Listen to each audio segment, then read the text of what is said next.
ওং নমঃ শিবায়।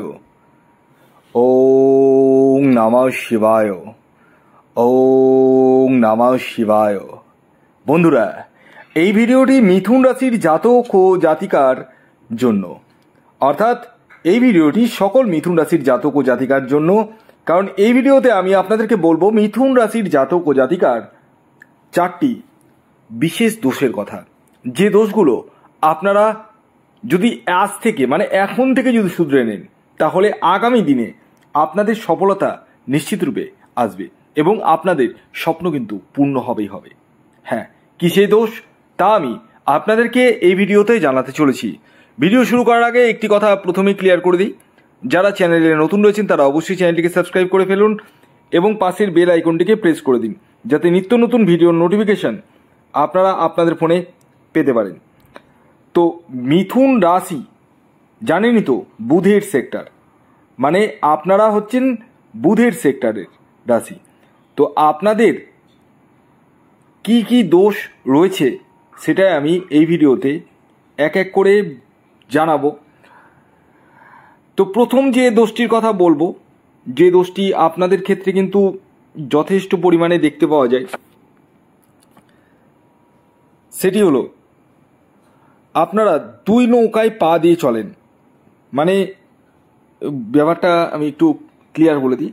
আপনারা যে কোনো কাজে, ঠিক আছে, যে কোনো কাজে এদিকটাও করতে চান আবার ওদিকটাও করতে চান, আর এই করতে গিয়ে আপনারা কিন্তু কোনো কাজে, একটা নির্দিষ্ট কাজে কিন্তু বিশাল বড় মাপের দক্ষতা অর্জন করতে পারেন না। আপনারা সবসময় সাবস্টিটিউট খুঁজেন, এদিকে যদি কাজটা না হয় তাহলে তো আমার ওদিকের রাস্তাটা আছে। একটা জিনিস মাথায় রাখবেন, সফলতা তখনই আসে যখন একজন মানুষ একটা নির্দিষ্ট লক্ষ্যের পিছনে দৌড়য়। তার কাছে যদি যতই বাধা বিপত্তি আসুক না কেন, সেই লক্ষ্য থেকে কিন্তু ভ্রষ্ট হয় না। তাই সবসময় এক নৌকোতেই চলার চেষ্টা করুন, দুই নৌকায় কিন্তু পা দেবেন না। যারা দুই নৌকায় পা দিয়ে চলে তারা জীবনে বড় কিছু করতে পারে না, এটা কিন্তু কনফার্ম। এবার যে দ্বিতীয় দোষটির কথা বলবো সেটি হচ্ছে মিথুন রাশির জাতক ও জাতিকারা কিন্তু ইনসিকিউরিটি ফিল করে। এরা বেসিক্যালি একটু সিকিউরিটি চায়। একটা জব যদি হয় তাহলে গভর্নমেন্ট জব হলে বেস্ট হয়। দেখতেই তো পেলেন গভর্নমেন্ট জবের কি অবস্থা হলো, কতজন বাদ পড়ে গেল কি না।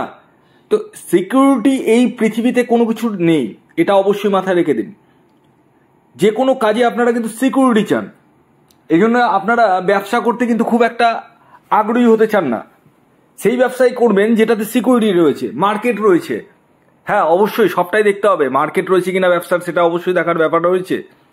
কিন্তু একটা জিনিস মাথায় রাখবেন, প্রথমে যখন বিসলারি, নাম তো জানেন, ড্রিঙ্কিং ওয়াটার, যখন যে মালিক রয়েছেন তার মাথায় তো প্রথমে এসেছিল যে জল বিক্রিও করা যায়, কিন্তু আমাদের মতো বা আপনার মতো মানুষরা কখনো ভেবেছিল যে জল কিনে খেতে হবে? জল তো ফ্রি এর জিনিস, কেন কিনে খাবো? কিন্তু আজকের ডেটে দেখুন বিসলারি একটা ব্র্যান্ড হয়ে গেছে, কারণ একটা নতুন উদ্ভাবনী শক্তি তার মধ্যে ক্রিয়েট হয়েছে এবং সে নিজের লক্ষ্যের দিকে কিন্তু একের পর এক দৌড়েছে। তাই লক্ষ্যকে স্থির রাখুন এবং আপনারা ইনসিকিউরিটি ফিল কিন্তু করবেন না। 3 নম্বর যে দোষটির কথা বলবো, এরা মিথুন রাশির জাতক ও জাতিকারা ছোট ছোট বিষয়কে মনের মধ্যে কিন্তু গেঁথে নেয়। দেখুন, ছোট বিষয়কে কখনোই মনের ভিতরে গাঁথবেন না, ছোটকে ছোট হিসাবে ধরুন। তাতে আপনারা কিন্তু দুঃখ পাবেন, কষ্ট পাবেন এবং নিজের সফলতার পথে বাধা হয়ে যাবে। যে আপনাকে পছন্দ করে না তাকে নিয়ে ভাববেন না, যে আপনাকে পছন্দ করে তাকে নিয়ে ভাবুন। দেখুন, একটা জিনিস মাথায় রাখবেন, হাতে 5টা আঙুল সমান নয়, আপনার সাথে যতজন মিশছে সবাই কিন্তু সমান নয়। এবার যে যেরকম ভাবে চলবে তার সঙ্গে সেভাবে চলার চেষ্টা করুন। যে আপনার সাথে সাদাসিধেভাবে মিশবে তার সাথে সাদাসিধেভাবেই মিশুন, তার সাথে কপটতা, ছলনা এগুলো করবেন না। কিন্তু দেখবেন যে আপনার সাথে একটু চালাকি করবে, একটু চতুরতা করবে, তার সাথে একটু চতুরতা করুন, তাহলে বুঝবে ঠেলা কেমন লাগে। তো এই বিষয়টা অবশ্যই মাথায় রাখুন, যে যেমন চলবে তার সাথে ঠিক তেমনই চলার চেষ্টা করবেন, তাহলে জীবনে সফলতা কিন্তু পাবেন। এর পরবর্তী 4 নম্বর যে দোষটির কথা বলবো, যেটি মিথুন রাশির জাতক ও জাতিকাদের মধ্যে দেখতে পাওয়া যায়, সেটি হচ্ছে এরা অনেক কিছুই ভাবে, মানে বিশাল বড় কিছু ভাবে, কিন্তু অ্যাকশনের দিকে কিন্তু একটু ডিলেনেস করে। মানে যে কোনো কাজ করতে গিয়ে আজকের কাজ কালকে, কালকের কাজ পরশু, এই করার ফলে জীবনের প্রোগ্রেস বা সফলতা কিন্তু আসে না। আজকের কাজকে এখন করুন আর কালকের কাজকে আজকে করুন, করে দেখুন না, সফলতা নিশ্চিত রূপে আসবেই আসবে। খুব দাবি নিয়ে বললাম। তো এই গেল 4টি মিথুন রাশির দোষের কথা। ভিডিওটি যদি ভালো লাগে অবশ্যই লাইক করে দিন, শেয়ার করে দিন, সাবস্ক্রাইব না করে থাকলে সাবস্ক্রাইব করে পাশের বেল আইকনটিকে প্রেস করে দিন। ধন্যবাদ।